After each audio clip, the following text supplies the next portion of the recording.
درباری حرام پور عبدالحلیم شرر کسٹ نمبر 3۔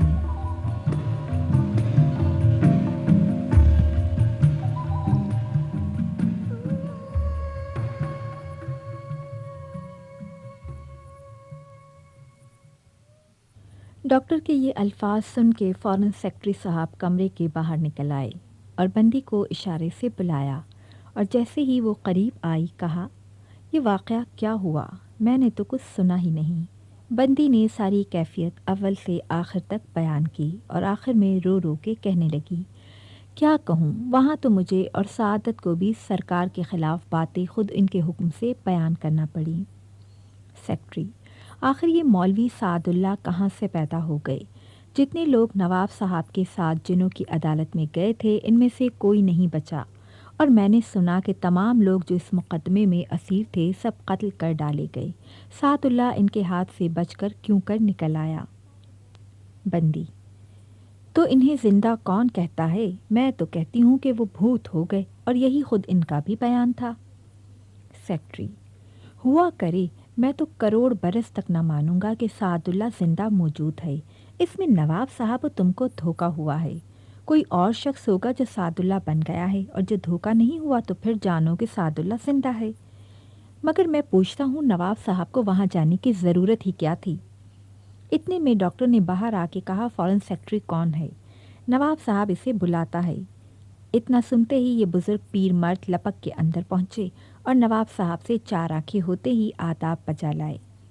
نواب نے قریب بلا کے بٹھایا اور آہستہ سے نہایت کمزور آواز میں کہا، ملک حیدر خان لوگوں میں اس واقعے کی نسبت کیا مشہور ہے؟ ملک حیدر خان، حضور میرے تو سنتے ہی حواس چاہتے رہے، گرتا پڑتا دوڑا آیا، ابھی کسی سے ملنے کی نوبت ہی نہیں آئی۔ اب آج دن کو معلوم ہوگا کہ کون کیا کہتا ہے، مگر یہ کیا واقعہ ہوا؟ نواب، کیا کہوں کہ کیا ہوا؟ سعد اللہ بھوت بن کے پیچھے پڑ گیا ہے۔ اس نے مجھے ڈرایا، دھمکایا اور آخر تلوار سے زخمی کر دیا۔ ملک حیدر خان، مگر حضور تک اس کی رسائی کیوں کر ہوئی؟ نواب، کیا کہوں، بس میری ہی شامت اعمال تھی۔ دل میں خیال آیا کہ جنہوں نے ستایا ہے تو ان کا زور توڑنے کے لیے کسی عامل سے مدد لوں۔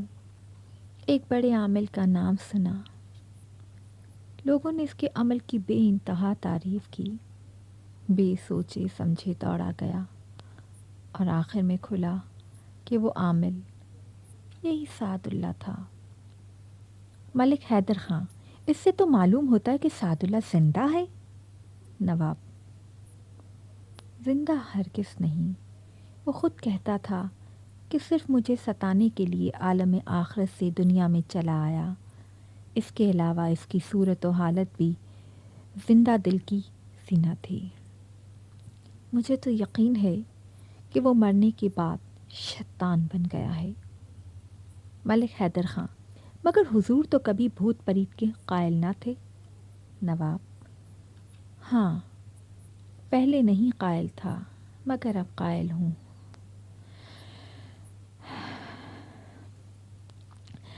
لیکن سعد اللہ سے بھی زیادہ تکلیف مجھے آج ایک اور شخص کے ہاتھ سے پہنچی۔ ملک حیدر خان، وہ کون شخص تھا؟ نواب، حلال نگر کا منیر، جس کی دلہن کو سعد اللہ نکال لایا تھا۔ مجھے سعد اللہ کے ہاتھ سے اسی نے بچایا۔ وہ نہ آ جاتا تو سعد اللہ نے مار ہی ڈالا ہوتا۔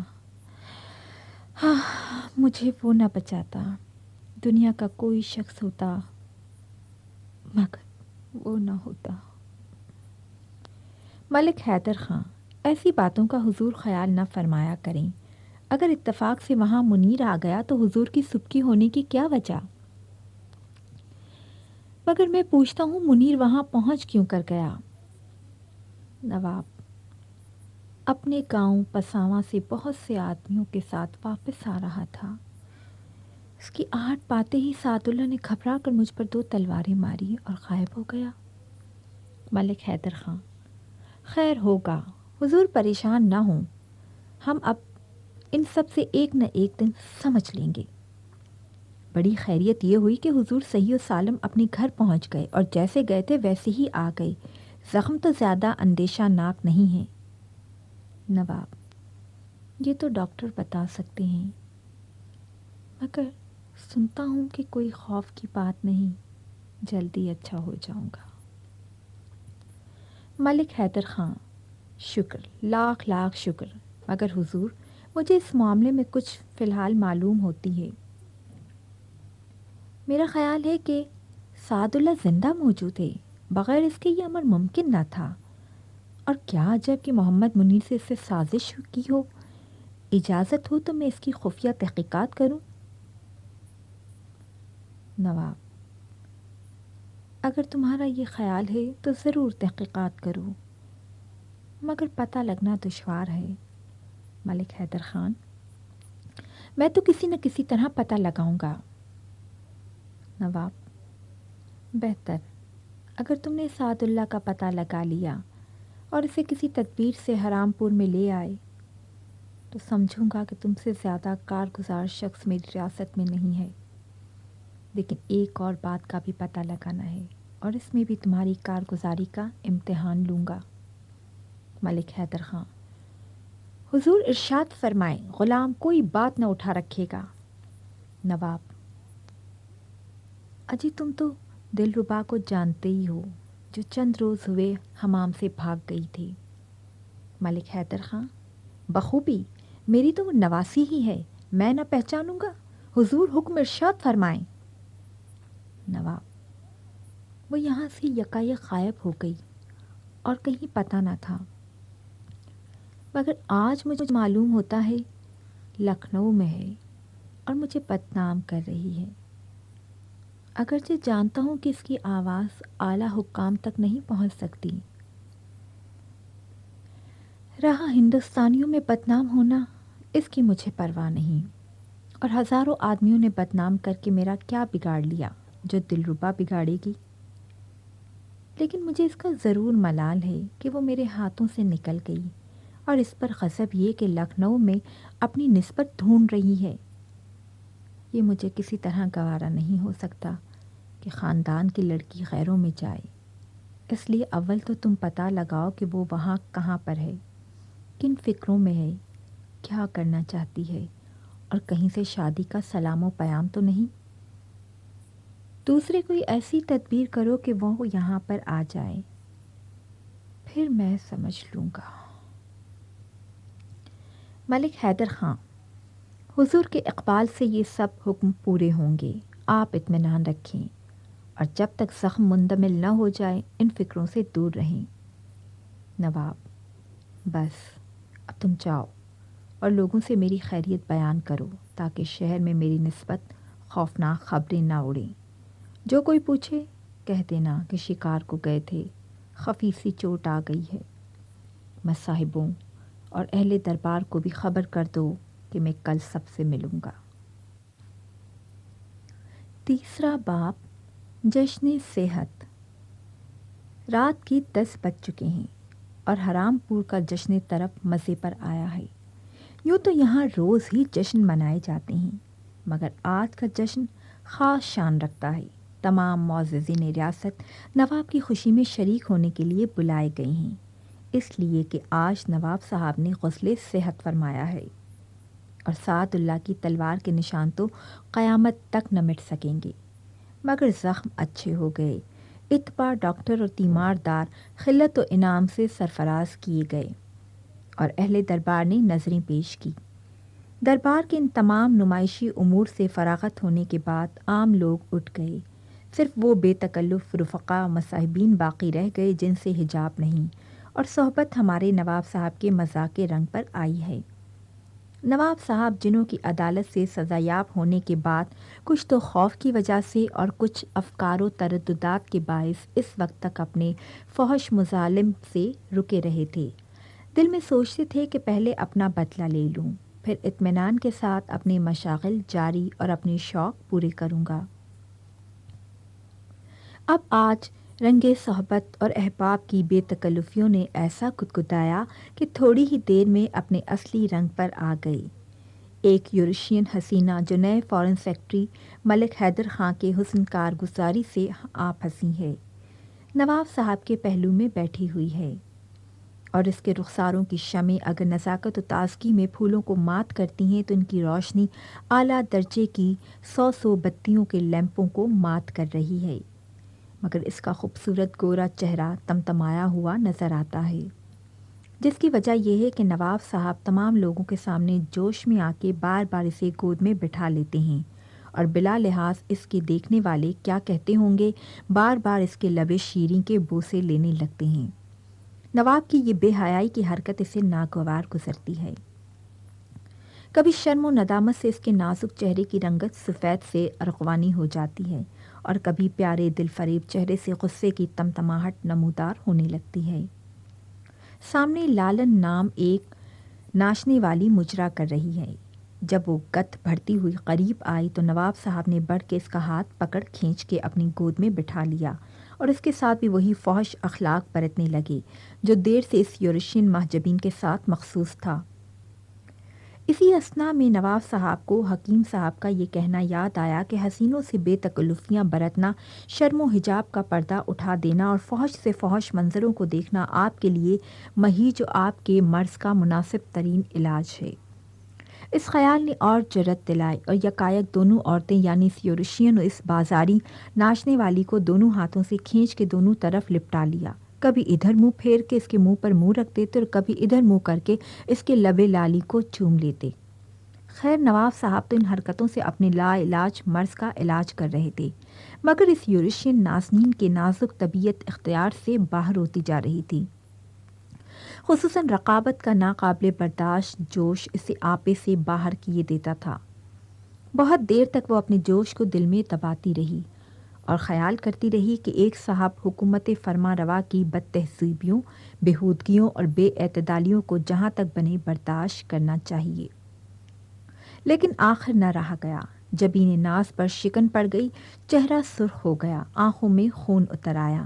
پہلے دو ایک دفعہ آہستہ سے کہا، میں ان باتوں کی تاب نہیں لا سکتی، مگر یہاں کون سنتا تھا۔ نواب صاحب کی فطرت یہ واقع ہوئی کہ جس کام سے روکا جائے اس کی ضد ہو جائے گی، اور جس بات کو منع کیا جائے اسے ادبدا کے کریں گے۔ جوش بد تہذیبی اور بڑھ گیا، اور دونوں ہم کنارانے یمین و یسار اور زیادہ کھنچ کھنچ کر لپٹانے لگیں۔ یہ دیکھتے ہی یورشین پری جمال کے غصے کی کوئی انتہا نہ تھی۔ مجنونانہ جوش سے ہاتھ پاؤں مار کے نواب کی گرفت سے چھوٹی، اور ساتھ ہی تیش میں آ کے نواب کے زور سے تھپڑ مارا کہ منہ بھر کے لالن کے منہ پر اس زور سے جا پڑا کہ لالن کا نازک ہونٹ دانتوں سے ٹکرا کر لہو لہان ہو گیا۔ نواب صاحب لپوٹا کھا کر پہلے تو ایک سناٹے میں آ گئے۔ عورتوں کے ہاتھ کی جوتیاں تو بارہا کھائی تھیں، مگر بھرے دربار میں ایسی بے وقتی کبھی نہیں ہوئی تھی۔ مگر پھر سنبھلے، چہرے سے غیظ و غضب کے آثار نمایاں ہوئے، اور مصاحبوں کی طرف دیکھ کے فرمایا، کنڈا۔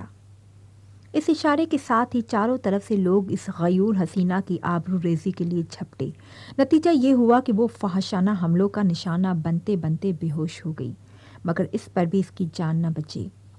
آخر اس نے نہایت ہی مظلومی کے ہاتھ اس بخت نصری دربار میں جان دی، اور دوسرے عام لوگوں کو یہ دکھانے کے لیے کہ نواب صاحب کو اس کے مرنے کا بڑا صدمہ ہوا، اس کا جنازہ نہایت دھوم دھام اور بڑے کر و فر سے اٹھایا گیا، اور اس کی تربت پر بڑی دل سوزی کے ساتھ پھول چڑھائے گئے۔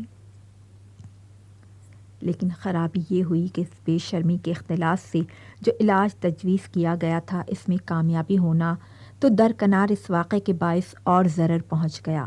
دل میں کہنے لگے، لا حول ولا قوت۔ میں سمجھتا تھا کہ جشن طرب دل جوش کو ابھارنے کی کمزوریوں کو کچھ رفع کرے گا، لیکن اب جو دیکھتا ہوں تو میری حالت پہلے سے بدتر ہے۔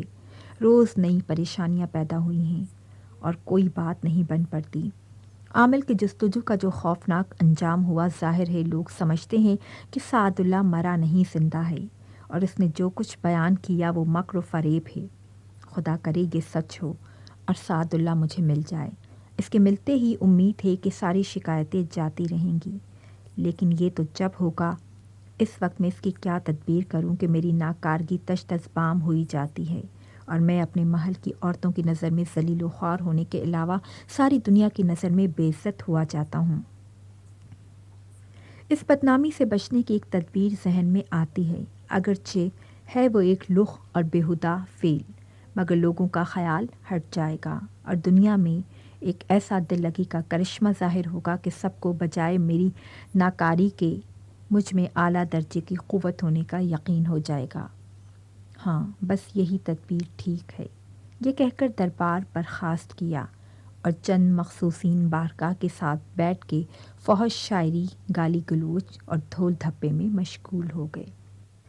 چوتھا باب، حرام پور کا عشق حقیقی۔ دوسرے دن قریب مغرب مصاحبین و معززین دربار کا مجمع ہوا۔ نواب صاحب ایک ترکی قالین پر رونق افروز ہیں اور گرد ہر مذاق و منش کے لوگ جمع ہیں۔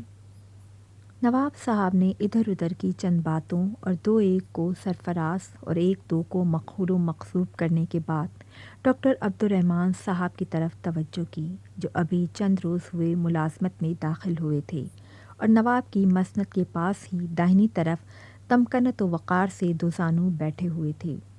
یہ ڈاکٹر صاحب اپنے آپ کو بہت اونچا سمجھتے تھے اور تمام مسائل پر چاہے کسی فن کے ہوں محققانہ بحث کرنے کو تیار ہو جاتے۔ سامنے لالن کھڑی مجرا کر رہی تھی، جس کے لب و رخسار کو نواب صاحب بار بار مسکرا کے دیکھتے اور دیکھتے دیکھتے کچھ نادم ہو جاتے اور پھر چہرہ ملول و غمگین ہو جاتا۔ آخر ایک دفعہ ڈاکٹر صاحب کی طرف دیکھ کے پوچھا، کیوں ڈاکٹر صاحب، عشق کیا چیز ہے؟ ڈاکٹر: ایک قسم کا جنون ہے۔ دماغ میں ہزار ہا چھوٹی چھوٹی تجویفیں ہیں جنہیں سیل کہتے ہیں۔ ان میں سے ہر ایک میں کوئی خاص کیفیت اور خاصیت رکھی گئی ہے۔ انہی میں فطور آنے سے دماغی نقصانات پیدا ہوا کرتے ہیں۔ انہی تجویفوں میں سے بعض ایسی ہیں جن میں فرق پڑنے سے انسان میں عشق کا مادہ پیدا ہو جاتا ہے۔ یہ کہتے ہی ڈاکٹر صاحب زانو بدل کے چار زانو ہو بیٹھے اور پھر پالتی مار کے بیٹھ گئے۔ موٹے آدمی تھے، ایک پہلو پر دیر تک بیٹھا نہ جاتا تھا، خصوصاً دو زانو بیٹھنا تو بہت ہی دشوار تھا۔ ڈاکٹر صاحب کی یہ نشست نواب صاحب کو ناگوار ہوئی۔ برہم تو تھے ہی، بر افروختہ ہو کے بولے، مجھے تو خود آپ پاگل معلوم ہوتے ہیں، عشق جنون ہے۔ ڈاکٹر عبدالرحمن اگرچہ تقریباً 1 مہینے سے حرام پور میں آئے تھے اور بلا ناغہ شریک دربار ہوتے رہے تھے، لیکن اس وقت تک نواب صاحب کی زبان سے ایسا ایک کلمہ بھی نہیں سنا تھا۔ آج جو نواب نے اپنی اصالت پر آ کے انہیں بے تکان پاگل کہہ دیا تو ایک سناٹے میں آ گئے۔ اتنے میں مصاحبوں میں سے ایک نے کہا، ڈاکٹر صاحب، سرکار کا منشا نہیں کہ عشق کی طبی تحقیقات کی جائے، آپ تو چاہے موقع ہو یا نہ ہو بات کا آپریشن کرنے لگتے ہیں۔ اس پر تمام حاضرین دربار نے ایک فرمائشی قہقہہ لگایا اور ایک صاحب بولے، حضور، اس مسئلے میں فلسفیوں کے خیالات دریافت فرمانا چاہتے ہیں۔ ڈاکٹر صاحب: فلسفیوں کے نزدیک بھی وہی ہے جو طبیبوں کے نزدیک ہے۔ ہاں، شاعروں کے خیالات سے البتہ عشق کا رسیلا پن معلوم ہو سکتا ہے۔ ایک شاعر: صاحب تو مذائقہ کیا ہے، شاعرانہ خیالات ہی ظاہر فرمائیے۔ ڈاکٹر: میں شاعر نہیں ہوں۔ نواب صاحب نے دل ہی دل میں اندازہ کر لیا کہ ڈاکٹر صاحب نے میرے ایک کلمے کو برداشت کر لیا، لہٰذا جرأت بڑھی اور ارادہ کیا کہ ان سے بھی زیادہ ان کا غرور توڑا جائے۔ اس نوابی صحت کی مدت سے یہ وضاحت چلی آتی ہے کہ مہذب و شائستہ آدمیوں کو رفتہ رفتہ غیر مہذب اور اس قدر متحمل بنا دیا جاتا ہے کہ وہ ہر طرح کی بے عزتی کو گوارا کر کے پورے بغیرت بن جاتے ہیں۔ اسی اثنا میں ڈاکٹر صاحب نے چپکے سے جیب سے گلوری نکال کے منہ میں رکھی اور ادھر ادھر دیکھا کہ کسی نے دیکھ تو نہیں لیا۔ نواب صاحب نے ان کی یہ حرکت دیکھ لی تھی۔ ایک مصاحب کی طرف آنکھ ماری اور اس نے کہا، ڈاکٹر صاحب، یہ اکیلے ہی اکیلے؟ ڈاکٹر صاحب نے کہا، آپ کو بھی شوق ہو تو پیش کروں؟ جواب ملا، ضرور۔ ڈاکٹر صاحب نے جیب سے دوسری گلوری نکالی، مگر جن صاحب نے مانگی تھی ذرا فاصلے پر تھے۔ ہمارے ڈاکٹر صاحب کو بے تکلفی کی وجہ سے اس کی ضرورت نامعلوم ہوئی کہ کسی چوبدار کو بلا کر اس کے ہاتھ بھجوائیں۔ اپنے موٹاپے کی وجہ سے یہ بنا نہیں کہ خود اٹھ کے ان کے پاس جائیں، زمین پر ہاتھ ٹیک کر جھکے اور گلوری دینے کے لیے گھٹنوں گھٹنوں ان کی طرف چلے۔ چوپایوں کی طرح 2 ہی قدم گئے ہوں گے کہ نواب صاحب نے اپنی مسند سے جست کی، غیر معمولی پھرتی سے ڈاکٹر صاحب کی پیٹھ پر سوار ہو گئے اور ایڑیاں مار مار کے زبان سے ٹک ٹک کرنے لگے۔ پھر ایک چوبدار کی طرف دیکھ کے کہا، چابک لانا چابک۔ فوراً چابک آ گیا اور 2-4 چابکیں ڈاکٹر صاحب کے سر، کانوں اور گالوں پر پڑ گئیں۔ غرض کچھ دیر تک یہ حالت رہی کہ ڈاکٹر صاحب حسرتناک خاموشی اور مجبوری سے گھوڑے بنے ہیں۔ نواب ان کی پیٹھ پر سوار چابک پھٹکار رہے ہیں اور سارا دربار قہقہے لگا رہا ہے۔ آخر نواب یہ کہتے ہوئے اترے کہ پھر کبھی میرے دربار میں ایسی بدتمیزی کی حرکت نہ کرنا۔ ڈاکٹر بیچارے کی یہ حالت تھی کہ کاٹو تو بدن میں لہو نہ تھا۔ آہستہ سے عرض کیا، حضور نے میرے ساتھ وہ برتاؤ نہیں کیا جو رئیس اپنے معالج طبیبوں کے ساتھ کیا کرتے ہیں۔ نواب، تم کو طبیب کون کہتا ہے؟ طبیب یونانی حکیم ہوتے ہیں، میرا ہی علاج تم سے نہیں ہو سکتا۔ ڈاکٹر صاحب، حضور نے 2 دن بھی میرا علاج کیا ہوتا تو معلوم ہوتا کہ میں علاج کر سکتا ہوں یا نہیں۔ نواب، میرے مرض کی دوا ڈاکٹروں کے پاس ہپی نہیں ہے، آزمانے کو آزمانا حماقت ہے۔ ڈاکٹر صاحب، خیر حضور کا نہ صحیح، میں انہی چند روز میں سینکڑوں آدمیوں کا علاج کر چکا ہوں اور خدا نے سب کو شفا دی۔ میری یہ پبلک خدمت کیا قدردانی کی مستحق نہیں ہے؟ نواب، میں نے تمہیں اپنے لیے بلایا ہے یا ایرے غیرے اچپاکیوں کے لیے؟ تم لاکھ آدمیوں کی دوا کرو، میرے کام کے نہیں ٹکے کے آدمی ہو۔ اس کے جواب میں ڈاکٹر صاحب نے سر جھکا لیا۔ دل میں سوچنے لگے، یہاں رہنا ٹھیک نہیں، جس قدر جلد ہو سکے چلنے کا سامان کرنا چاہیے۔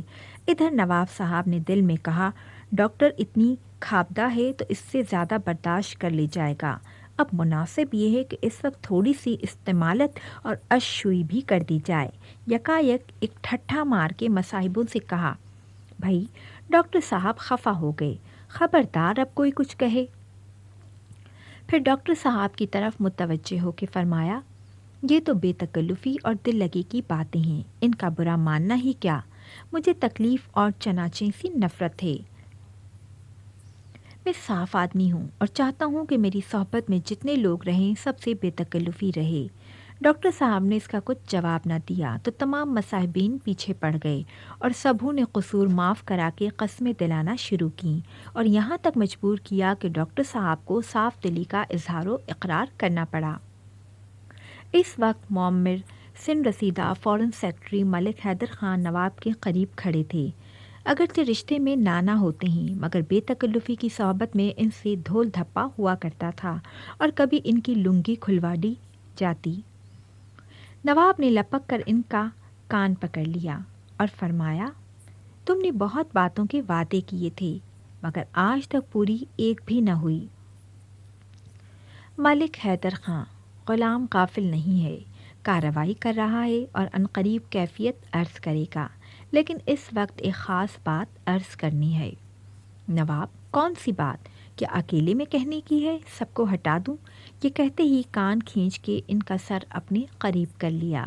ملک حیدر خان کان میں اس وقت حضوری میں ضیاء اللہ نام ایک نئے شخص کو پیش کرنا چاہتا ہوں جو قوم کا تو ڈوم یا ڈھاری ہے مگر ظاہری صورت سے نہایت مہذب اور مقدس آدمی معلوم ہوتا ہے۔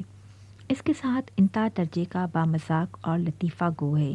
وہ زیادہ خوبی کی یہ بات ہے کہ اپنی ایک بھتیجی کوکبارہ کو جو حسن میں لاجواب اور گانے ناچنے میں کمال رکھنے کے ساتھ پڑھی لکھی اور بہت ہی بامذاق ہے، محل میں داخل کرنا چاہتا ہے۔ نواب، تو یہ پوشیدہ رکھنے کی کون سی بات تھی؟ لاؤ جلدی لا کے حاضر کرو۔ ایسے لوگوں کی قدر نہ ہوگی تو کس کی ہوگی؟ اور میں اس قسم کے لوگوں کا عاشق ہوں۔ یہ حکم پاتے ہی ملک حیدر خان نے چوبدار بھیج کے ضیاء اللہ خان کو بلایا جو باہر اجازت باریابی کا منتظر کھڑا تھا۔ جیسے ہی ان کی صورت نظر آئی سارا دربار سناٹے میں آ گیا اور سب کی نگاہیں اس کی طرف اٹھ گئیں۔ ضیاء اللہ خاں کی عمر کوئی 70 برس کے قریب ہوگی، مگر چہرے پر بڑھاپے نے تقدس، نورانیت اور بزرگانہ وقار کے سوا کسی قسم کی ناتوانی اور بدصورتی نہیں نمایاں کی تھی۔ سن رسیدگی سے جھریاں پڑنے کی بجائے چہرہ روشن اور سرخ و سفید ہو گیا تھا۔ بوڑھے گورے چہرے کے اوپر خوب اجلے امامے اور نیچے 2 بالش کی کنگھی کی ہوئی براق داڑھی نے ایک ایسی آن بان پیدا کر دی تھی جس کا دیکھنے والوں کے دل پر روب پڑتا تھا۔ نواب صاحب ان کی صورت دیکھتے ہی ذرا بھونچکا سے ہوئے، گھبرا کے نانا جان کا کان چھوڑ دیا اور دل میں کہا، یہ جناب شیخ کہاں سے آ گئے؟ بھئی خوب موقع ہاتھ آیا، بدنامی سے بچنے کی جو تدبیر میں نے سوچی تھی آج ہی پوری ہو جائے گی۔ اتنے میں ملک حیدر خان نے کہا، حضور ان کی صورت پر نہ جائیے، ان کی خوبیوں اور حاضر جوابیوں کی تعریف نہیں ہو سکتی۔ اب ضیاء اللہ خان قریب آئے اور جھک کے آداب بجا لائے، پھر ملک حیدر خان کی طرف دیکھ کے کہا، مگر اس کو کیا کروں کہ میں نے فقط صورت مولویوں کی سی پائی ہے۔ نواب ہا ہا ہا خوب جواب دیا، واقعی آپ نے عجب لطف کی صورت پائی ہے، ذرا آگے آئیے۔ ضیاء اللہ خان 2 قدم آگے بڑھ کر ادب سے کھڑے ہو گئے تو کہا، ارے بھائی اور آگے آؤ، جب تک جی بھر کے تمہاری صورت نہ دیکھ لوں گا چین نہ آئے گا۔ ضیاء اللہ اور آگے بڑھے اور نواب صاحب بولے، ابھی اور آگے آؤ، یہاں تک کہ ضیاء اللہ بڑھتے بڑھتے بالکل قریب پہنچ گئے۔ تب نواب صاحب نے بہت ہی غور و توجہ سے آنکھیں پھاڑ پھاڑ کے ان کی صورت دیکھی، ہاتھ لگا کے ان کی داڑھی کی آب و تاب اور چمک دمک پر غور کیا اور یکایک ایک بے اختیاری سے بولے، میں تو اس صورت کا عاشق ہوں، واللہ دل ہاتھوں سے جاتا رہا۔ یہ کہتے ہی ضیاء اللہ خان کو کھینچ کے گود میں بٹھا لیا اور بے تکلف لپٹا لپٹا کے پیار کرنے لگے۔ اب دربار کی عجیب حالت ہے، حاضرین کے پیٹ میں مارے ہنسی کے بل پڑے جاتے ہیں، رہ رہ کے ہنسی کا مروڑ اٹھتا ہے، مگر کس کی مجال ہے کہ مسکرا بھی دے، سب خاموش اور دم بخود بیٹھے ہیں۔ ضیاء اللہ خان کی یہ حالت ہے کہ اندر ہی اندر کٹے جاتے ہیں، ساری حاضر جوابی رفو چکر ہو گئی، آنکھیں جھکی ہوئی ہیں اور شرما شرما کے کوشش کرتے ہیں کہ نواب کے پنجہ عشق سے چھوٹیں، مگر نواب کا یہ عالم ہے کہ زیادہ بھینچ بھینچ کے دباتے ہیں، ساتھ بساتھ زیادہ بے خود و بے تاب ہو کے بوڑھے گالوں اور سرما لگی آنکھوں کے بوسے لیتے ہیں۔ دیر تک اسی مشغلے میں رہنے کے بعد نواب نے لالن کی طرف دیکھا، جو ان کی حرکتیں دیکھ دیکھ کے ناچنا گانا بھولی جاتی تھی اور ہنسی کے دبانے کی ناقابل برداشت کوشش سے اس کے پیٹ میں درد ہونے لگا تھا۔ وہ زبان سے کچھ جواب نہ دینے پائی تھی کہ نواب صاحب نے بے خودی کے لہجے میں کہا، ایسا معشوق کبھی دیکھا تھا؟ لالن، حضور کبھی نہیں دیکھا تھا۔ نواب ڈاکٹر سے، ڈاکٹر صاحب عشق اسے کہتے ہیں، میرا اور میری سلطنت کا عشق حقیقی یہی ہے۔ میں اسی سوچ میں تھا کہ آج مجھے یہ بیٹھے بیٹھے آپ ہی آپ عشق کا خیال کیوں آ گیا۔ اب معلوم ہوا کہ دل کو دل سے راہ ہوتی ہے، معشوق آنے والا تھا، پہلے ہی سے خبر ہو گئی۔ یہ کہتے ہی پھر بے تابانہ جوش کے ساتھ ضیاء اللہ خان سے لپٹ گئے اور ان کے لب و رخسار اور ریشے دراز کے ہزاروں بوسے لے ڈالے۔ اتنے میں نواب کی نظر لالن کے چہرے پر جا پڑی، جو ظاہر میں تو بہت ہی روکھا منہ بنائے ہوئے تھی، مگر ہنسی کے مارے بے تاب ہو کے بل کھا رہی تھی۔ کہنے لگے، ایں تم میرے معشوق کو گھورتی ہو؟ خبردار کوئی میرے معشوق کی طرف نہ دیکھے، کسی نے ادھر نظر اٹھائی تو آنکھیں پھوڑ دوں گا۔ اتنے کہتے ہی پھر ضیاء اللہ خان سے مصروف بوس و کنار ہو گئے اور حاضرین کی طرف دیکھ کے کہا، یہ عشق حقیقی ہے کہ نہیں؟ سب نے ادب سے عرض کیا، بے شک عشق حقیقی ہے۔ نواب چوبدار سے، داروغہ توشہ خانے سے کہو کہ میرے معشوق کے لیے بھاری جوڑا اور زیور لے آئے جو اچھے سے اچھے معشوق کو زیب دے۔ فوراً اطلس کا ایک پرتکلف قیمتی جوڑا اور کچھ ہار وغیرہ پیش کیے گئے۔ جوڑے کو دیکھتے ہی نواب بگڑ گئے اور کہا، تم لوگوں کو تمیز نہ آئے گی؟ یہ عاشقوں کے پہننے کے کپڑے ہیں یا معشوقوں کے؟ اجی ان کے لیے گوٹے ٹھپے کے رنگین کپڑے لاؤ اور سونے کا مرصع زیور۔ زیور تو خیر محل کی عورتوں سے لے لیا گیا، مگر گوٹا ٹھپا لگے مردانہ کپڑے کہاں سے آتے؟ ایک مردانہ طائفہ جو سرکار میں نوکر تھا، لوگ لپک کر اس کے ایک بھاری جوڑا لے آئے جو ضیاء اللہ خاں کے زیب تن کیا گیا۔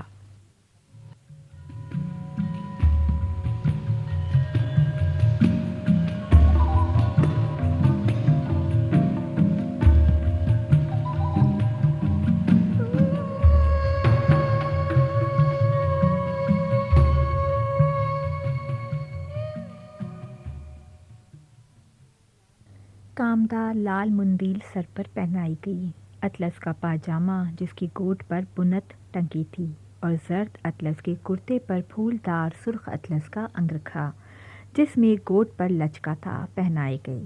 اور جب ضیاء اللہ خاں پہ یہ معشوقانہ لباس پہن چکے تو نواب صاحب نے ان پر نگاہ شوق ڈال کے کہا، واہ واہ، معشوق ہو تو ایسا ہو۔ یہ کہہ کے پھر انہیں گود میں بٹھا لیا اور اپنے ہاتھ سے ان کی کلائیوں میں سونے کے کنگن، گلے میں سونے کی چمپا کلی اور ہیکل پہنا کے پیار کرنے لگے۔ مصاحبین سمجھ رہے تھے کہ یہ بھی نواب کا ایک مسخرہ پن اور طفلانہ مذاق ہے، تھوڑی دیر میں ختم ہو جائے گا۔ بار بار نواب صاحب کا منہ دیکھتے تھے کہ اس پر ہنسی نمودار ہو تو ہنسنا شروع کریں، لیکن وہاں اس بلا کی متانت و محویت تھی کہ بعض کو شبہ ہونے لگا شاید نواب صاحب سچ مچ اس پیرے مرد پر عاشق ہو گئے ہیں۔ سارا دربار انہی خیالات میں تھا کہ نواب اٹھ کھڑے ہوئے اور ضیاء اللہ خاں کو ہاتھ پکڑ کے خلوت خاص میں لے گئے۔ اب مصاحبین اور لالن ضبط مالیات کے عذاب سے چھوٹ کر باہر آئے۔ آتے ہی سب نے بے اختیار ہنسنا شروع کیا اور ہنستے ہوئے اپنے گھروں کو سدھارے۔ گھر میں پہنچنے کے بعد بھی جب گھنٹوں ہنس لیے تب کہیں ضبط خندہ کی تکلیف رفع ہوئی۔ 5واں باب۔ آ دلے کرم نمودے از خوبرو جوانا، دیری نہ سال پیری بردش بیک نکاہی۔ اب ہمارے زندہ دل نواب حرام پور کی یہ قطع ہے کہ بوڑھے ضیاء اللہ خاں کے عاشق زار ہیں۔ کسی حسینہ کی زلف گرہ گیر نے کبھی کسی دل دادا عشق کے دل پر وہ اثر نہ کیا ہوگا جو بوڑھے معشوق کی ریشے دراز مسنت نشی حرام پور کے دل پر کر رہی ہے۔ نواب صاحب جہاں نظر آتے ہیں، جلوت ہو یا خلوت، یہی تماشا نظر آتا ہے کہ ضیاء اللہ خاں گوٹے ٹھپے کے کپڑے پہنے ہوئے پہلو میں بیٹھے ہیں۔ بوس و کنار سے نواب صاحب کا دل کسی طرح بھرتا ہی نہیں۔ دربار میں ہیں تو یہ عالم ہے کہ لوگوں سے 2 باتیں کیں اور معشوق دیریں کے 4 بوسے لے لیے۔ ایک آدھ بات کی اور پھر اسی طرف متوجہ ہو گئے۔ باہر نکلتے ہیں تو ضیاء اللہ خاں پہلو میں بیٹھے ہوتے ہیں اور بوس و کنار سے اتنی فرصت ہی نہیں ملتی کہ کسی دوسری طرف دیکھیں یا کسی کا سلام لیں۔ سارے شہر میں مشہور ہے کہ نواب صاحب ایک پیرے مرد پر عاشق ہو گئے، اور ایسے عاشق کے سوا اس سے بوس و کنار کرنے کے کوئی کام کرتے ہی نہیں۔ جب سواری باہر نکلتی ہے تو اس عجیب و غریب عشق حقیقی کا تماشا دیکھنے کے لیے لوگوں کا ٹھٹ لگ جاتا ہے، اور ہمارے نواب سوا عشق بازی کے اور کسی کام میں مصروف دیکھے ہی نہیں جاتے۔ سارے مصاحب، عہدیداران ریاست اور نازنینان حرم سناٹے میں ہیں اور کسی کی سمجھ میں نہیں آتا۔ اسی فکر اور سکوت میں ایک دن محل میں زنانی ڈیوڑی پر نواب کے نانا ملک حیدر خاں اور نئے پریویٹ سیکرٹری کھڑے تھے کہ ڈاکٹر عبد الرحمن آ گئے، اور ملک حیدر خاں نے ان کی طرف دیکھ کے سوال کیا، کیوں ڈاکٹر صاحب، یہ کیا معاملہ ہے؟ نواب صاحب کے اس عجیب و غریب عشق کی نسبت آپ کی کیا رائے ہے؟ ڈاکٹر: یہ بھی نواب صاحب کی ایک دل لگی ہے، ضیاء اللہ خاں کو بنا رہے ہیں۔ ملک حیدر خاں: دل لگی اتنے دنوں تک قائم نہیں رہ سکتی ڈاکٹر۔ تو کیا آپ سمجھتے ہیں کہ یہ کوئی مرض ہے؟ میرے خیال میں تو یہ بیماری نہیں، مذاق ہی مذاق ہے۔ پریویٹ سیکرٹری: ڈاکٹر صاحب، یہ صرف مذاق تو نہیں ہو سکتا۔ سعد اللہ کے ہاتھ سے زخمی ہونے کے بعد جب سے اچھے ہوئے ہیں، مزاج میں ایک سنگ سی پیدا ہو گئی ہے۔ مذاق ہمیشہ کرتے تھے اور دربار میں ہنستے ہی گزرتی تھی، لیکن یہ کبھی نہ تھا کہ ایک بات اختیار کر لی تو اس سے باز نہیں آتی۔ ڈاکٹر: اگر بیماری ہے تو میں دعویٰ کرتا ہوں کہ 10-15 روز میں اچھا کر دوں گا، مگر میرا علاج ہونے ہی کیوں لگا؟ علاج کیسا؟ مجھے تو تشخیص مرض کا بھی موقع نہ دیا جائے گا۔ اب بندی آ کے یہ باتیں سننے لگی تھی۔ ڈاکٹر صاحب کے خیالات سن کے بولی: اور آپ تشخیص کر کے کیا کریں گے؟ یہ بیماری نہ آپ کے بس کی ہے اور نہ حکیموں کے بس کی۔ سیکرٹری تعجب سے: تو پھر کس کے بس کی ہے؟ بندی: اس کے لیے کوئی زبردست عامل چاہیے۔ سعد اللہ ہمارے حضور کے سر پر سوار ہے اور وہی ان سے یہ حرکتیں کرا رہے ہیں جو کبھی دیکھی تھیں نہ سنی تھیں۔ ملک حیدر خان: ایک دفعہ تو عامل کے شوق میں یہ آفت ہو چکی ہے، اب کی لے جا کے خدا جانے کس عذاب میں پھنساؤ گی۔ بندی: ارے واہ، میرا نام نہ لیجیے گا، کسی اور نے سن لیا تو میرا سر ہی منڈ جائے گا۔ نواب صاحب اپنے شوق سے گئے، میں گناہ گار ہوں تو اتنی بات کی کہ ایک عامل کا نام سنا تھا، بتا دیا۔ اب مجھ نگوڑی کو کیا خبر تھی کہ وہ موا سعد اللہ نکلے گا۔ سیکرٹری: کوئی بگڑنے کی بات نہیں، کہنے کو تو لوگ کہیں گے، مگر تم ہی کہو کہ تم نہیں لے گئیں تو اور کون لے گیا؟ اور جب تم لے گئی تھیں تو تمہارا ہی یہ کام ہے کہ کسی عامل کو لا کے انہیں اچھا کرو۔ بندی: میں گھر کی بیٹھنے والی، مجھے کیا خبر کہ کون کہاں رہتا ہے؟ آپ ہی پتہ لگائیے، شہر میں بہت سے ملے سیانے پڑے ہیں۔ سیکرٹری: خیر جو کچھ ہو، مگر یہ ہاتھ پر ہاتھ رکھ کے بیٹھنے کا معاملہ نہیں ہے۔ ڈاکٹر صاحب علاج کریں یا حکیم صاحب یا کوئی عامل، نواب صاحب اتنے بے وقوف نہیں ہے کہ ایک پیر فانی کی صورت پر عاشق ہو جائیں۔ بندی: اے تو نواب صاحب جب اپنے آپے میں ہوں، یہ کوئی اور ہی ہے۔ ڈاکٹر: میں ان باتوں کا قائل نہیں، اور کون ہوتا؟ یہ بیماری ہے، سعد اللہ کے خوف سے سہمے ہوئے ہیں اور اسی خوف نے دماغ بگاڑ دیا ہے۔ ملک حیدر خان: اچھا تو میں آج پتہ لگاؤں گا کہ نواب صاحب کا یہ مذاق ہے یا دماغ خراب ہو گیا ہے۔ لوگوں میں یہ باتیں ہو رہی تھی کہ چوبداروں میں نواب صاحب کے برآمد ہونے کا غلغلہ بلند ہوا۔ بندی سنتے ہی زنانے میں ہو رہی، اور ہمارے زندہ دل نواب صاحب ضیاء اللہ خان کے گلے میں داہنا ہاتھ ڈالے اور ان کو بار بار لپٹا کے پیار کرتے ہوئے برآمد ہوئے۔ نقیب نے آداب بجا لاؤ کا نعرہ بلند کیا اور تمام حاضرین جھک جھک کے آداب بجا لائے۔ مصاحبوں کو دیکھ کے نواب ٹھہر گئے اور سیکرٹری کی طرف دیکھ کر کہا: بھئی سنتے ہو، اب تو میرا ارادہ ہے کہ معشوقوں کی تلاش میں جتنے محکمے قائم ہیں سب تخفیف کر دیے جائیں۔ جس کو ضیاء اللہ خان کا ایک بوسہ لے کے ایسا دلربا معشوق ہاتھ آ گیا ہو، اسے کسی اور معشوق کے تلاش کرنے کی کیا ضرورت ہے؟ سیکرٹری: جو حضور کا حکم ہو۔ نواب: یہ سب روپیہ بیکار ہی برباد ہو رہا ہے، تمام شہروں میں اس کام پر ہزاروں آدمی مقرر ہیں، شہر ہی میں گھر گھر پھرنے اور سراغ لگانے والی ہزاروں عورتیں ہیں، بہت سے مدراس نسواں اسی ضرورت سے کھولے گئے ہیں، یہ سب بیکار ہی تو ہے۔ سیکرٹری: جب حضور کو شوق نہ رہا تو بے شک بیکار ہے۔ نواب: محل میں ہزاروں عورتیں بھری ہوئی ہیں جن پر مفت میں لاکھوں روپیہ غارت ہو رہا ہے، جب مجھے محل سے سروکار ہی نہیں رہا تو پھر اس کی کیا ضرورت باقی رہی؟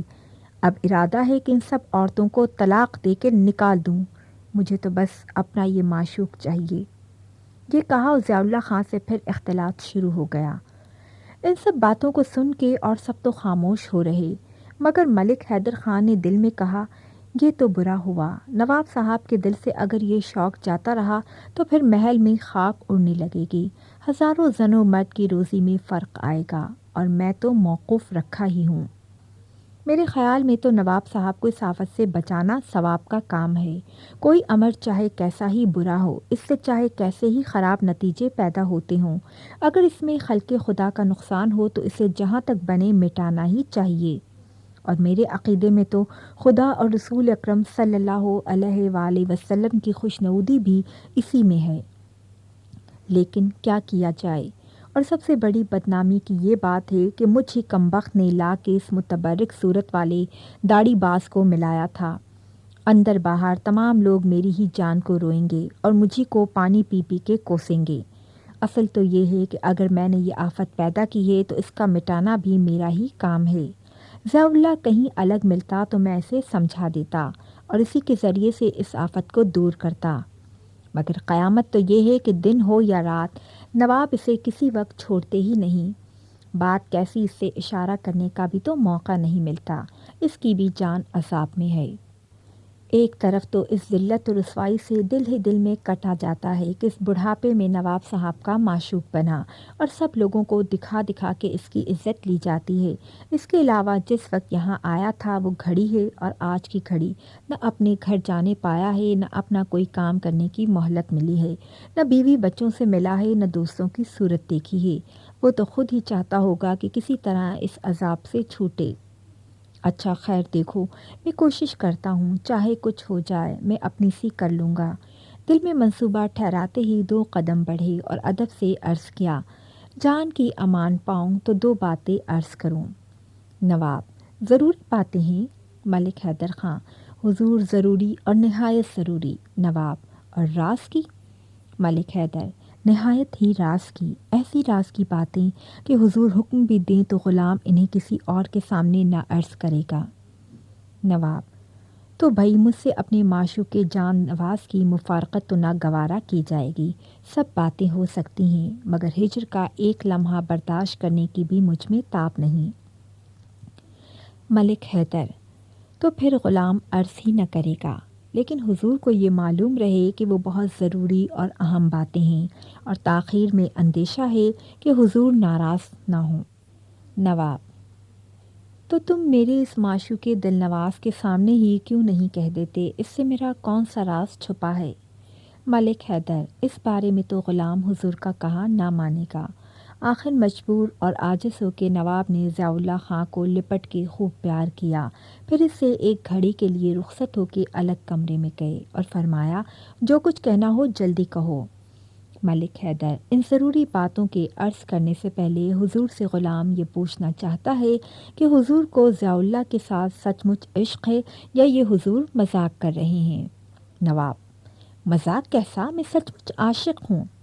ملک حیدر روکھا منہ بنا کے، مجھے تو یقین نہیں آتا۔ نواب حیرت سے، یقین نہ آنے کی وجہ؟ ملک حیدر، وجہ یہ ہے کہ جسے کسی کے ساتھ عشق ہوتا ہے اس کی آرزوؤں کو وہ سب سے پہلے پورا کیا کرتا ہے، اور حضور کو اپنے معشوق کی آرزو کا ذرا بھی خیال نہیں۔ نواب کمال توجہ کے ساتھ، اس نے کون سی آرزو ظاہر کی جسے میں نے پورا نہیں کیا؟ ملک حیدر، وہ مارے شرم کے کچھ زبان سے نہیں کہتا اور حضور خیال نہیں فرماتے۔ نواب، آخر کچھ بچاؤ گے بھی، اس کی کیا آرزو ہے؟ ملک حیدر، اس کی آرزو یہ ہے کہ اس کی بیٹی کوکب آرا کو حضور اپنے حرم میں داخل فرمائیں۔ نواب، ہاں تم نے کہا تھا، لیکن جب میں خود اس پر عاشق ہوں تو اس کی بیٹی میری بیٹی ہوئی۔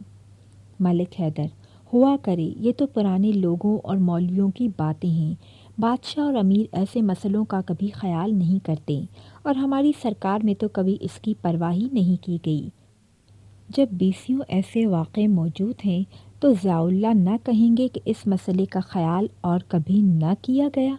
نواب لاجواب ہو گئے، بھائی سچ تو یہ ہے، مگر دیکھو کسی سے کہہ نہ دینا کہ عورتوں سے میرا دل بھر سا گیا ہے، یہ فوج کی فوج محل میں بھری ہوئی ہے، یہ بھی بیکار ہی نظر آتی ہے۔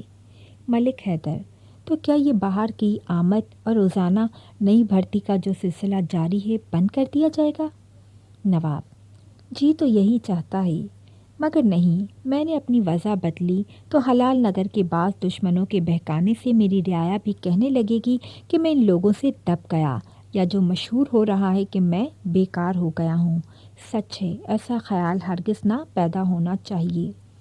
ملک حیدر دل میں ہنس گئے، تو جب عورتوں کے داخل ہونے کا سلسلہ برابر جاری رہے گا اور صرف ایک ضیاء اللہ کی بیٹی نہ قبول کی جائے گی تو وہ اپنے دل میں کیا کہے گا؟ نواب گھبرا کے، آج کل کے حالات ایسے ہیں کہ مجھ سے کچھ کرنے دھرتے نہیں بنتا۔ اچھا، اس لڑکی کو آج شام کو بلا لینا۔ چھٹا باب، کوئی تاپے کسی کا گھر جلے۔ کوکب آرا کے بلوانے کا حکم دیتے ہی نواب صاحب اپنے پیرانہ سال معشوق کے پاس جانے کے لیے مڑے تھے کہ ملک حیدر نے کہا، حضور وہ ضروری باتیں تو سن لی جن کے لیے غلام نے یہاں آنے کی زحمت دی ہے۔ نواب، ہاں مجھے خیال نہیں رہا، کہو کیا کہتے ہو؟ ملک حیدر، دو باتیں ہیں، ایک تو یہ کہ ضیاء اللہ پر حضور کے عاشق ہونے کی خبر سارے شہر میں مشہور ہوتے ہوتے باہر تک پہنچ گئی، یہاں تک کہ صاحبان عالی شان کے بھی گوش گزار ہو گیا، اور انہوں نے غلام سے بالکل پرائیویٹ طور پر دریافت کیا ہے، اور سنتا ہوں کہ خارجی ذریعوں سے بھی وہ تفتیش کر رہے ہیں۔ اس لیے غلام یہ تو نہیں عرض کر سکتا کہ حضور اس عشق سے باز آ جائیں، لیکن یہ رات دن کا خلا ملا اچھا نہیں، دربار کے معمولی اوقات میں یا بعض خاص صحبتوں میں ان سے مل لیا کریں۔ نواب: صاحب عالی شان ہوں یا کوئی اور، انہیں میرے ذاتی معاملات سے کیا تعلق؟ ملک حیدر: تعلق تو نہیں ہے، مگر یہ بدنامی کی بات تو ہے۔ اگر انہوں نے رپورٹ کر دی کہ لکھنؤ کے واجد علی شاہ جس طرح رات دن ڈوم دھاریوں میں رہا کرتے تھے، ہمارے حضور بھی رہا کرتے ہیں تو برا ہوگا۔ نواب: میں ایسی رپورٹروں سے بھی نہیں ڈرتا، جب لاٹ صاحب سے ذکر آئے گا جواب دے لوں گا۔ ملک حیدر: حضور کو اختیار ہے، لیکن ان باتوں کی شہرت اچھی نہیں۔ غلام کے نزدیک تو مناسب ہے کہ ضیاء اللہ کو اب حضور اپنے گھر ہو آنے کی اجازت دیں اور وقتاً فوقتاً مل لیا کریں۔ نواب: میں کسی سے ڈرتا نہیں ہوں، لیکن تمہاری خاطر سے تمہاری صلاح قبول کیے لیتا ہوں۔ اس عزت افزائی پر ملک حیدر خان جھک کے آداب بجا لائے اور ادب سے نظر دکھائی، جس پر نواب صاحب نے مسکرا کے ہاتھ رکھ دیا۔ ملک حیدر ہاتھ جوڑ کی: جہاں حضور نے اتنی عزت افزائی کی ہے، وہاں غلام کی یہ بات بھی مان لیں کہ عورتوں کی طرف سے بے رخی کرنے اور حسینوں کی آمد بند کرنے کا ہرگز ارادہ نہ فرمائیں۔ لوگوں میں حضور کی نسبت جن امور کی شہرت ہو رہی ہے، ان کے مٹانے کا اس کے سوا کوئی علاج ہی نہیں ہے۔ اصل میں چاہے کچھ ہو، اور امید ہے کہ حکیموں، ڈاکٹروں، ویدوں یا عالموں کے ذریعے سے یہ شکایت خدا نے چاہا تو رفع ہو جائے گی، لیکن ظاہر میں حضور کی وضع میں فرق نہ آنا چاہیے۔ ہندوستان کے مشہور شہروں اور خاص حرام پور سے گل چہرہ اور نازک اندام حسینوں کی آمد کا جو سلسلہ ہے اور جو طریقہ معشوقوں کی باریابی اور سرفرازی کا جاری ہے، وہ بدستور جاری رہے۔ نواب: میری تو خود یہی رائے ہے، لیکن اب تم نے تنہائی میں اس معاملے کو چھیڑا ہے، میں تم سے اپنے دل کی اصلی حالت بیان کیے دیتا ہوں۔ اگرچہ جانتا ہوں کہ مصلحت یہی ہے کہ حسین لڑکیوں کے آنے کا سلسلہ نہ رکے اور لوگوں کو میری وضع و حالت میں کوئی فرق نہ نظر آئے، لیکن اصل حقیقت یہ ہے کہ مجھے خلوت میں عورتوں سے ملتے شرم آتی ہے۔ یوں دربار میں چاہے جو کچھ کہہ سن لوں، مگر جب اکیلا ہوتا ہوں تو مارے ندامت کے ان کی طرف آنکھ اٹھا کے نہیں دیکھتا۔ حکیم صاحب کی کوئی تدبیر کارگر نہ ہوئی، عطائیوں کے بھی بہت سے نسخے استعمال کیے، اشتہاری دوا فروشوں سے بھی دوائیں منگوا کے آزمائیں، مگر سب بیکار ثابت ہوئیں۔ خیال تھا کہ عاملوں کی مدد اور بزرگوں کی دعا سے کام نکل جائے گا، اس کا یہ حشر ہوا کہ جینے کے لالے پڑ گئے تھے۔ ایسی حالت میں تم ہی بتاؤ میں کیا کروں؟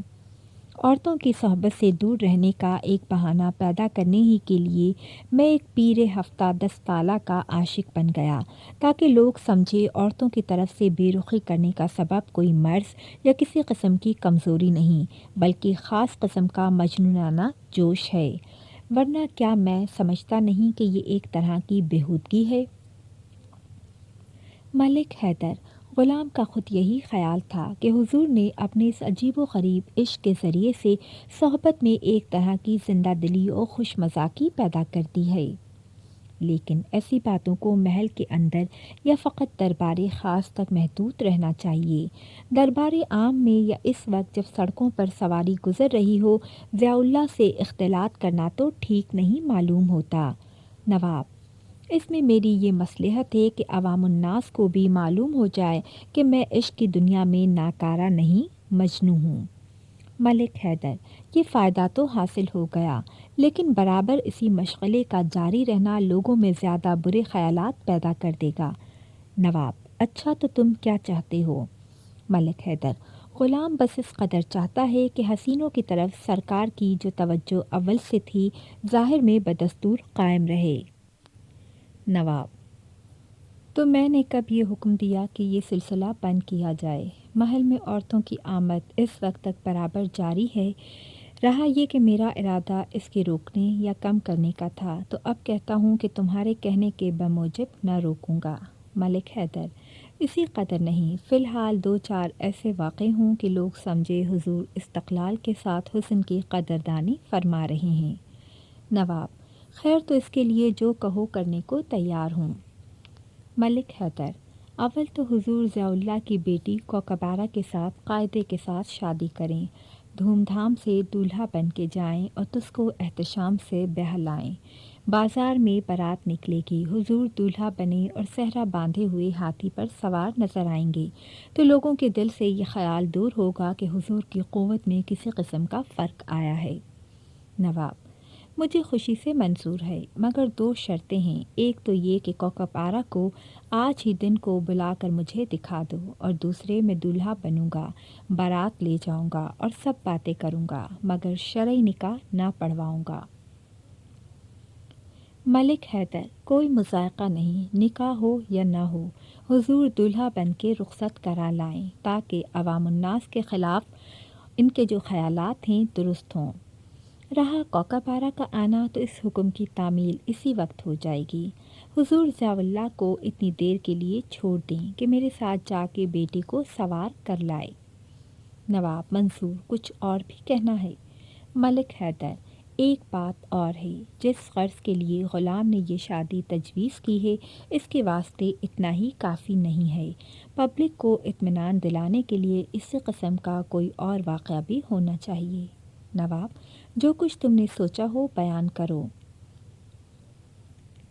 ملک حیدر: مجھے اپنی ان جاسوس عورتوں سے جو حسینوں کی تلاش میں گھر گھر پھرا کرتی ہیں، پتہ لگا ہے کہ یہاں شہر ہی میں ایک کشمیری مولوی صاحب ہیں جو باہر سے نوکر ہو کے آئے ہیں، سرکاری مدرسے میں پڑھاتے ہیں اور مولوی حمداللہ نام ہے۔ ان کی ایک 14 برس کے سن و سال کی نازک اندام اور پری جمال بیٹی ہے، زینب، جس کے حسن کا سارے شہر میں شہرہ ہے، اور بڑی بڑی تجربے کار اور مبصر عورتیں کہتی ہیں کہ حرام پور ہی نہیں، سارے ہندوستان میں اس کا جواب نہیں۔ ہر گھر میں اس کی خوبصورتی کا تذکرہ ہو رہا ہے اور ہر شخص کی زبان پر اس کا نام ہے۔ غلام کے نزدیک اس لڑکی کو حضور کے محل میں ضرور داخل ہونا چاہیے۔ اگر حضور نے اسے بلوا کے رکھ لیا تو شہر میں فوراً شہرت ہو جائے گی اور لوگوں کے دلوں میں جو شکوک پیدا ہوتے جا رہے ہیں ختم ہو جائیں گے۔ نواب: اگر ایسی ہی حسینہ ہے جیسی تم بتاتے ہو تو ضرور ہو یا نہ ہو، اسے میرے محل میں ضرور داخل ہونا چاہیے، اور نہیں تو اس کی صورت ہی دیکھ کے اپنا دل خوش کر لیا کروں گا، مگر اس کے حاصل کرنے کی صورت کیا ہوگی؟ مولوی حمداللہ میرے ساتھ نکاح کر دیں گے، اس کی امید ہو تو انہیں پیام دیا جائے۔ ملک حیدر: خداوند یہ غیر ممکن ہے، بڑا خشک اور قل اوضیع مولوی ہے، کوئی اس کے سامنے اس بات کا نام بھی لے تو صورت سے بیزار اور خون کا پیاسا ہو جائے گا۔ نواب: پھر کیا تدبیر کی جائے؟ ملک حیدر: حضور سے بہتر تدبیر کون کر سکتا ہے؟ بھلا اور کسی کی عقل حضور کی عقل تک پہنچ سکتی ہے؟ ہرگز نہیں۔ نواب: اچھا، تو ایک تدبیر کرو۔ بھئی واللہ، کیا بات خیال میں آئی ہے، جی چاہتا ہے اپنی عقل پر قربان ہو جاؤں۔ ضیاء اللہ خان پر بھی مجھے کچھ احسان کرنا ہے، اپنا معشوق بنایا ہے تو کچھ نہ کچھ کرنا چاہیے۔ ضیاء اللہ خان سے کہہ دو کہ مولوی حمداللہ پر اپنی بہن کے بھگا لے جانے کا دعویٰ کریں۔ بس اس مضمون کی ایک درخواست ان سے لکھوا کے لے لی جائے کہ مولوی حمداللہ کی بیوی اصل میں میری بہن ہے، یہ اسے بھگا لے گئے، اس لیے وہ مجھے دلا دی جائیں، میں فوراً ڈگری دے دوں گا، ساتھ ہی ان کی بیوی میں بچوں کے ضبط کر لی جائے گی۔ زینب کو تم میرے یہاں پہنچا دینا، اور اس کی ماں اور جو لڑکے ہوں سب ضیاء اللہ خان کے حوالے کر دیے جائیں گے۔ کیوں، ہے نا معقول تدبیر؟ ملک حیدر: بہت ہی اعلیٰ درجے کی، غلام نے تو پہلے ہی عرض کیا تھا کہ حضور سے بہتر تدبیر کوئی نہیں بتا سکتا۔ نواب: اگلے زمانے میں بادشاہ جس سے خوش ہوتے اسے خوبصورت لونڈیاں اور خوشرو غلام عطا کرتے تھے، مگر اب انگریزوں نے لونڈی غلام کا بیچ ہی مار دیا۔ بادشاہ ہوں یا امیر ہوں کسی کو نصیب نہیں، لیکن میں نے اس روگ کے دور کرنے کی کیسی معقول تدبیر نکال لی۔ ملک حیدر: حضور ذل اللہ ہیں، اگر حضور ایسی تجویز نہ سوچیں گے تو پھر ہم لوگوں کی پرورش کیسے ہوگی؟ نواب: زینب کے سوا مولوی حمداللہ کے اور کئی لڑکے ہیں؟ ملک حیدر: ایک لڑکا ہے کوئی 10 برس کا، اور 7-8 برس کی ایک چھوٹی لڑکی ہے۔ نواب: یقین ہے کہ زینب کی طرح اس کی ماں، بہن، بھائی بھی خوبصورت ہوں گے۔ ملک حیدر: حضور سب خوبصورت ہیں، گھر کا گھر پری جمال ہے۔ نواب: تو ضیاء اللہ کے ساتھ اس سے اچھا سلوک کیا ہو سکتا ہے کہ مفت میں ایک حسین عورت گھر کا کام کرنے کو مل جائے گی، اور اس کے علاوہ اور 2 خوبصورت لونڈی غلام ملیں گی، جنہیں چاہیں تو معشوق بنائیں، چاہیں خادم، تو بس ان سے اسی وقت درخواست لے لو۔ ملک حیدر: مگر حضور خود ہی ضیاء اللہ کو سمجھا دیں، میرے کہنے سے شاید انہیں تامل ہو۔ نواب: میں ابھی سمجھائے دیتا ہوں۔ فوراً حکم ہوا کہ میرے معشوق ضیاء اللہ کو سامنے لے آؤ۔ زبان سے نکلنے کی دیر تھی کہ ضیاء اللہ گوٹے ٹھپے کی شنگرفی کپڑے پہنے اور کامدار ٹوپی سر پر جمائے ہوئے آ پہنچے، جن کی ابتدائی ندامت اب کم ہونے لگی، یا یوں کہیے کہ پانی مرنے لگا تھا۔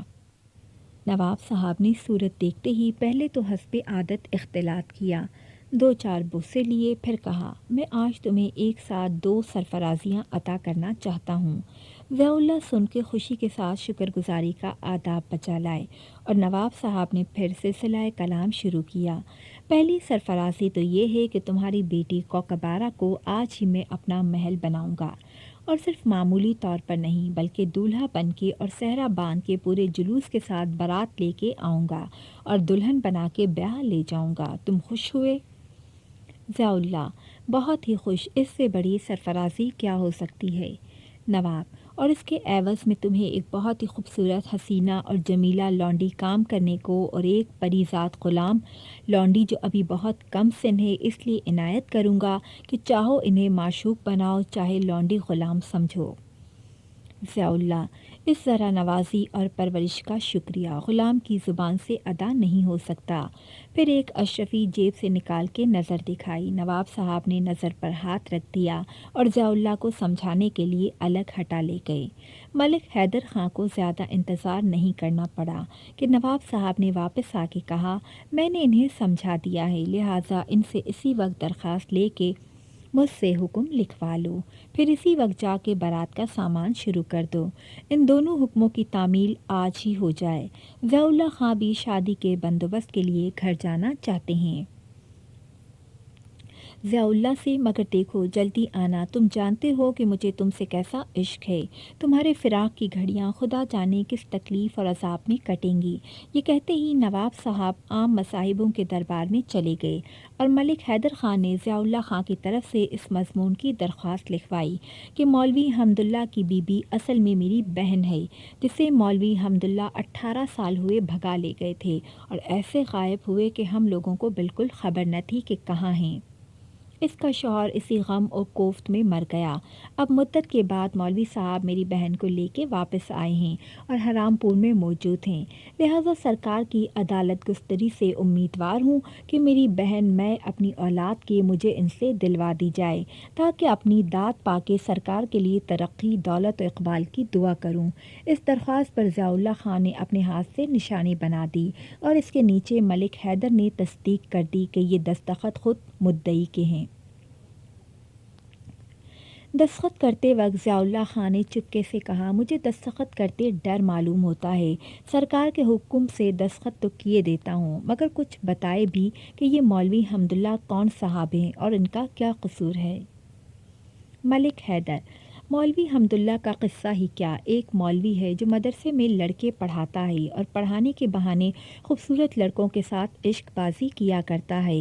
میں نے خیال کیا کہ اس میں تمہارا بھلا ہوتا ہے اور اس مردود کو سزا ہو جائے گی۔ ضیاء اللہ: میں تو ہر طرح آپ کی عنایتوں کا شکر گزار ہوں، اور آپ کی توجہ سے مجھے آج آزادی نصیب ہوئی، ورنہ میں تو عذاب میں پڑ گیا تھا۔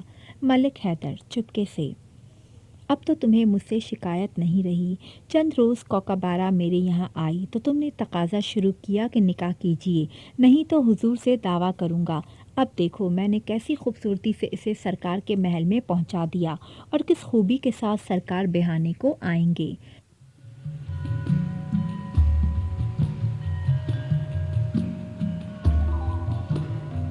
اسرار دربار حرام پور، عبدالحلیم شرر۔ اس کے ساتھ ہی کسٹ نمبر 3 اپنے اختتام کو پہنچی۔ نواب کا انجام جاننے کے لیے کسٹ نمبر 4 لگا لیجیے۔ اگر آپ صوتی کتب کے بارے میں ہم سے رابطہ کرنا چاہیں تو ٹیلی فون نمبر 22533803 یا پی او باکس نمبر 1652 اسلام آباد پر رابطہ کریں۔ شکریہ۔